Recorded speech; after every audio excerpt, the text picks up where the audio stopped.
Elijah, very good morning. Thank you so much for joining us. Talk to us about these numbers that I've just read out just now. What areas are affected the most? Which schools?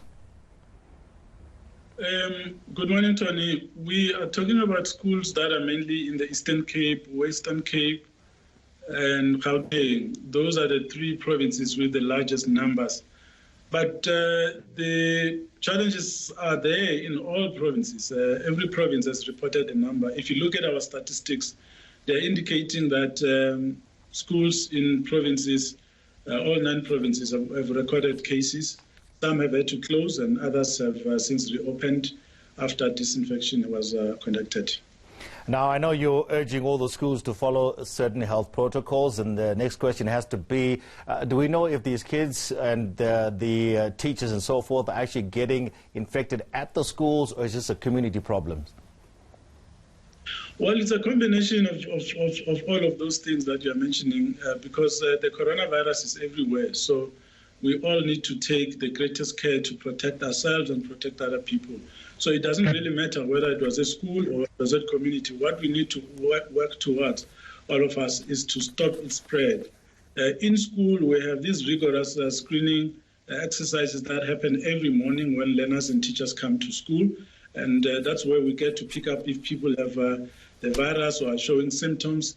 And of course, the health department always comes on board to assist us with the work that needs to be done in terms of the protocols that are there. So we hope that as we continue to screen people, we will also see a lot more compliance, because that seems to be the challenge at the moment, that some people are still not wearing their masks. But in school, we insist that everyone must observe all the requirements: wear your mask, keep physical distancing, wash your hands, and sanitize all the time. We've run a few stories here on ENCA talking to some of the unions, NAPTOSA, to mention one, and they're saying there seems to be a breakdown in communication between the department and the unions and the teachers on the ground. Is that so? There's no breakdown at all. We meet the teacher unions on a weekly basis. Even tomorrow afternoon, there will be a meeting with all the teacher unions where we discuss all issues affecting the basic education sector at the moment. There are so many messages that are being communicated right now. So you might feel that something is not being communicated when in fact it has been communicated. For example, we have been communicating for the past 2 weeks that provinces will be using the rotational system to try to accommodate the learners that are coming back. At no point did we say that all the learners will be in school all at once. What we said was that all the other grades that have been mentioned in the Gazette would now be allowed to be back in school. We know that if we want to respect and observe the physical distancing requirement, it will not be ideal for, in fact, it will not be right for all the learners to come back to school.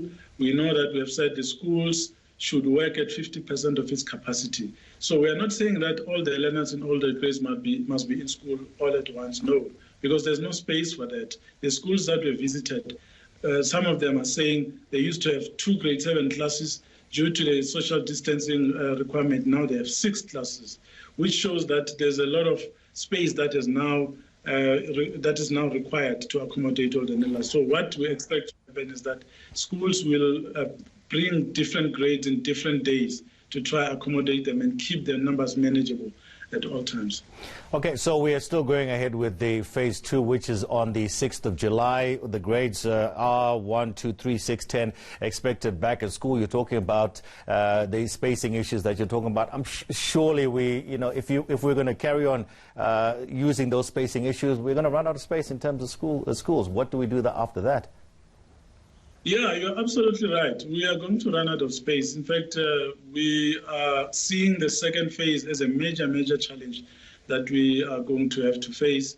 But we believe that the experience of the past 3 weeks will give us some lessons that we believe we are going to apply and need in this time as we prepare for the 6th of July.